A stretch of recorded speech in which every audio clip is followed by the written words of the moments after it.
Genial, vamos a retomar, vamos a comenzar otra vez para explicar cómo podríamos nosotros trabajar todo el tema de los imbalances en el mercado, ¿vale? Vamos a buscar el ejemplo que teníamos por aquí para nosotros poder retomar toda esa explicación. Y es que estábamos comentando que cuando nosotros podemos estar aquí analizando detalle a detalle de lo que viene siendo todo este círculo rojo y este círculo rojo también que acabo de marcar, podemos nosotros ver que el cuerpo de las velas es muchísimo inferior y con volumen a lo que viene siendo aquí en el lado derecho. Como estábamos explicando anteriormente, fíjate que por durante 1, 2, 3, 4 y 5, y esas velas son las que hacen y provocan el rompimiento de lo que viene siendo la estructura. Una estructura que venía con máximos y mínimos decrecientes. Ahora, finalmente, ¿qué es lo que nosotros tenemos que hacer en este tipo de casos? Bueno, independientemente de que si encontremos un BMS o no, nosotros podemos ahora tener una confirmación de más peso. ¿Y cuál es esa? Pues que finalmente estamos viendo que ese BMS va acompañado de un imbalance en el mercado. Y como estábamos mencionando anteriormente, todo imbalance en el mercado va a tener que llegar esa irregularidad a ponerse en el balance que corresponde en el mercado. Ahora, fíjate, nosotros habíamos marcado en 4 horas, lo que viene siendo el bloque de órdenes. Para nosotros ahora, en 1 hora, totalmente reduciendo drásticamente hasta casi un 50% de ese bloque de órdenes que teníamos anteriormente en 4 horas, ¿vale? Fíjate, aquí tenemos nuestro bloque de órdenes y aquí tenemos el imbalance que estábamos mencionando. Ahora, ¿qué es lo que nosotros deberíamos de hacer y cómo actuar en este tipo de situaciones? Pues exactamente igual a lo que hemos mencionado anteriormente en los módulos, donde nosotros al encontrar un BMS, independientemente de que si tenga imbalance o no, lo que nosotros vamos a buscar, cuál es el punto de interés clave para nosotros poder determinar cuál es esa zona, para nosotros poder ejecutar la entrada. Pero cuando nosotros empezamos a ver confirmaciones de más peso, como por ejemplo un BMS acompañado de un imbalance, nosotros ya tenemos que priorizar en ese punto de interés, y ese punto de interés inevitablemente va a ser donde se ha creado ese imbalance.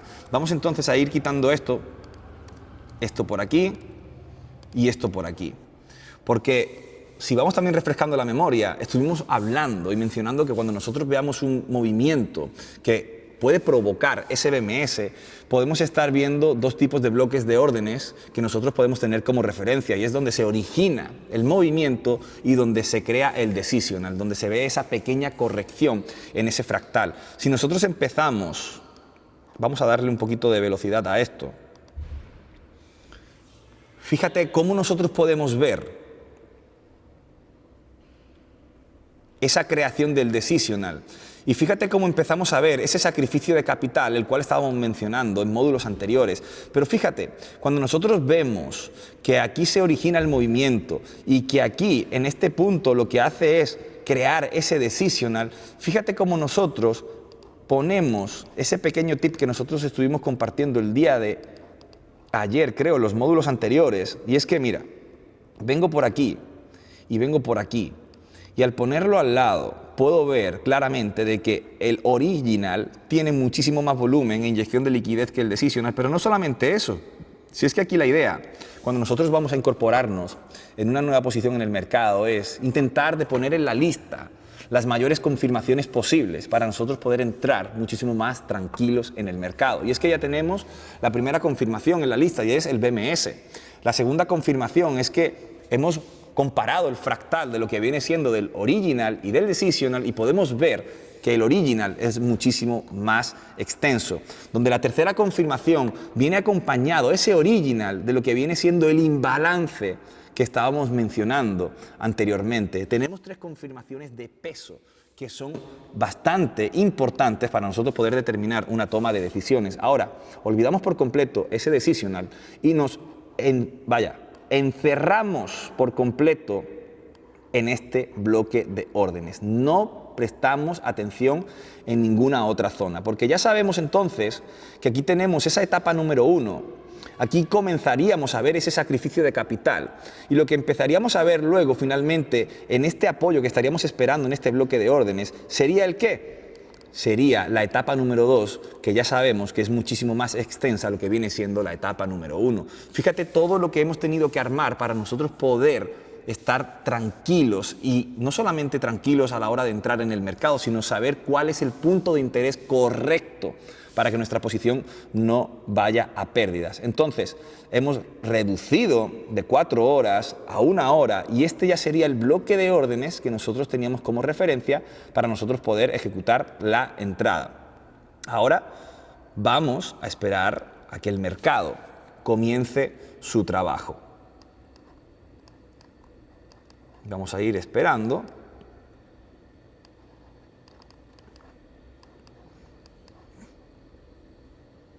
Vamos a darle un poquito más. Y aquí ya está casi, ¿vale? Para ir refrescando la memoria, tenemos extensión número 1, la etapa número 1, que lo vamos a ir colocando por aquí.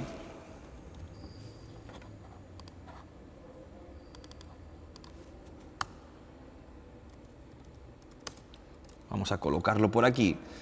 Y aquí viene ya perfectamente la etapa número 1, más imbalance. Y lo marcamos aquí, donde luego aquí podemos ver que comenzó ese sacrificio de capital.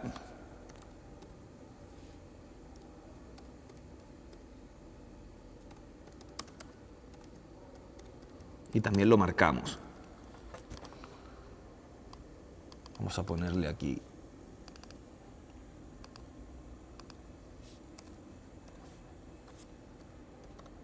Ahí está. Y ahora sí tendríamos nosotros la etapa número 2, que sería más entrada, ¿ok? Ya lo tenemos todo seteado. Vamos allá. Vamos a marcar esto aquí. Y vamos a quitar esto por aquí. Y quitamos esto por aquí. Y lo vamos anulando todo. Aquí está. Vale. Vamos a esperar a que el precio toque nuestro bloque. Y aquí ya podemos nosotros ejecutar nuestra entrada. Aquí. Ahora, si recuerdan, lo que nosotros tenemos que tener como prioridad es marcar el punto de entrada y lo que viene a continuación sería estipular el nivel donde nosotros vamos a poner nuestro stop loss. Ahora, tenemos el punto de entrada, tenemos el punto donde tenemos estipulado nuestra pérdida. Ahora llega la función de cómo nosotros vamos a poder estipular nuestro TP1, TP2 y TP3. Ya lo estuvimos tocando en módulos anteriores, pero fíjate qué es lo que sucede.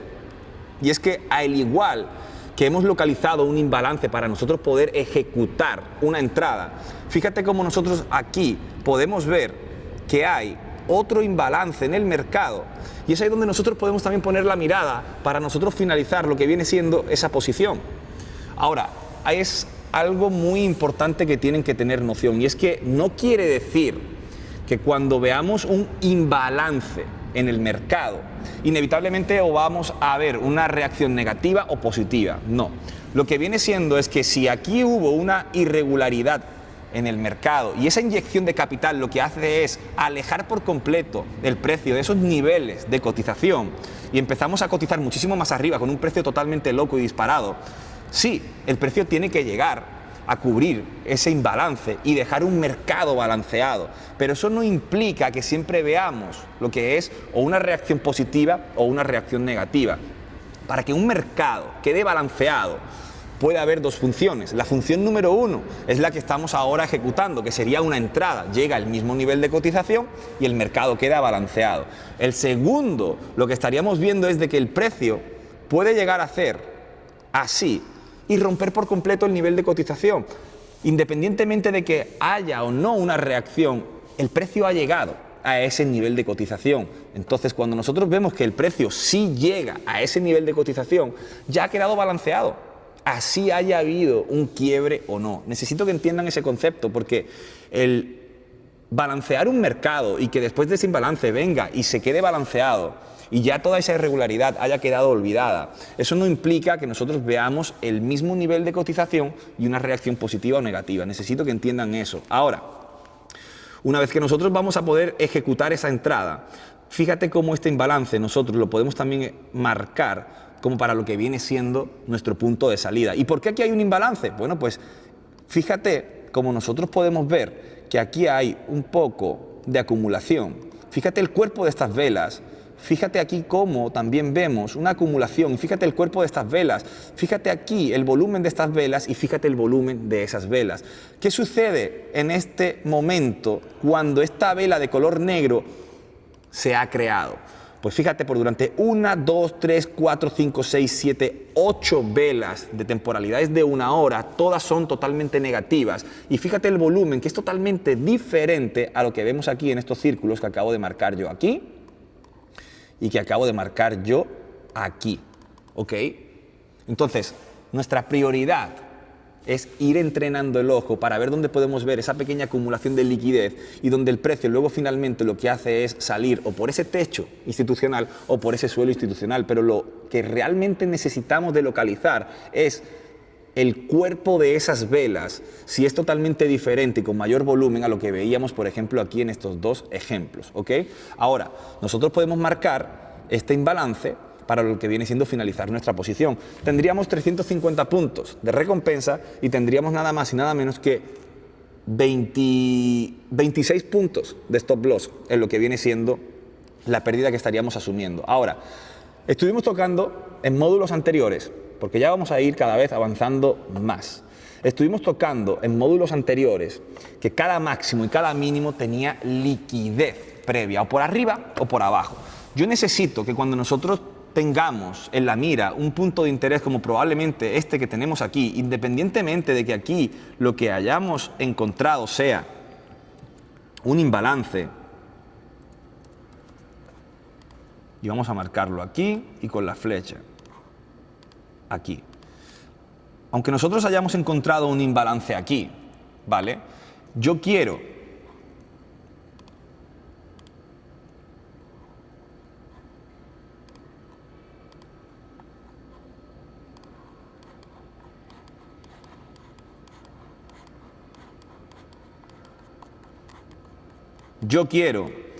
que ese imbalance que hemos localizado,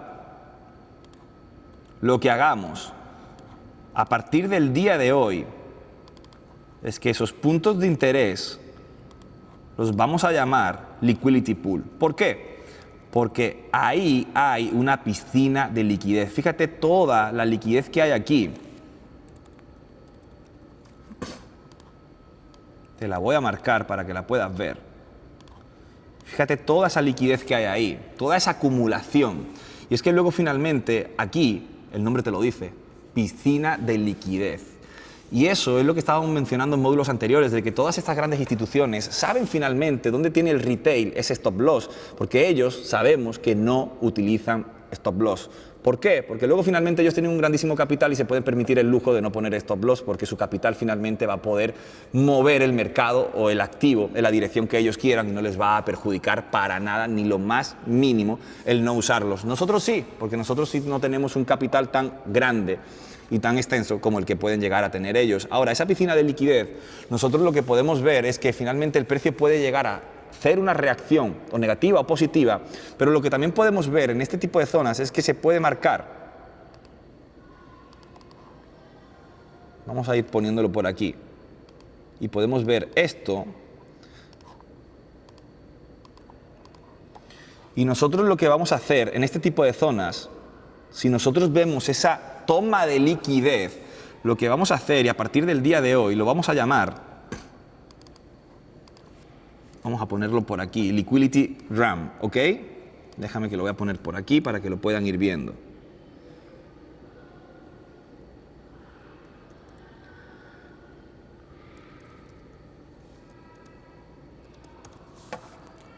O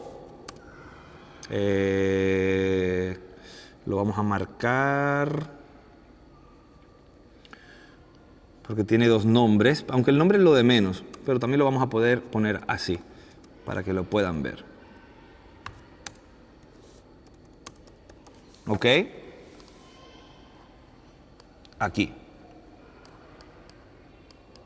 ¿Y eso qué significa? Bueno, que luego finalmente lo que ha hecho la institución es mover el precio a esa piscina de liquidez, poder coger todos esos stops que estaban acumulados en estos niveles por aquí arriba, para luego finalmente ver este cuerpo de vela que se encierra por debajo y empieza a verse esa reacción negativa. Pero ¿qué es lo que hace finalmente ese movimiento? ¿Deja invalidado ese bloque de órdenes? Correcto, lo deja invalidado. ¿Y qué sucede en ese tipo de momentos? Porque probablemente si nosotros estamos esperando una oportunidad de venta ahí, y aquí hay que hablar claro, nos la hubiéramos comido con papas, hubiéramos perdido esa posición. Finalmente no podemos ganar todas las posiciones que veamos en el mercado. Podemos ver posiciones con 4 o 5 confirmaciones de alto peso, pero eso no implica o indica de que esa posición finalmente vaya a ser ganadora. Porque luego finalmente, ¿quién tiene el control? El control lo tienen ellos. Entonces ellos pueden mover el precio, hacer esta toma de liquidez, moverlo hacia arriba para luego finalmente esta vela meterse por debajo, sacar todos esos stops. Y por eso está el nombre, porque finalmente lo que van a hacer es sacar todos esos stops y lo que hace es acumulación para ellos muchísima mayor de liquidez.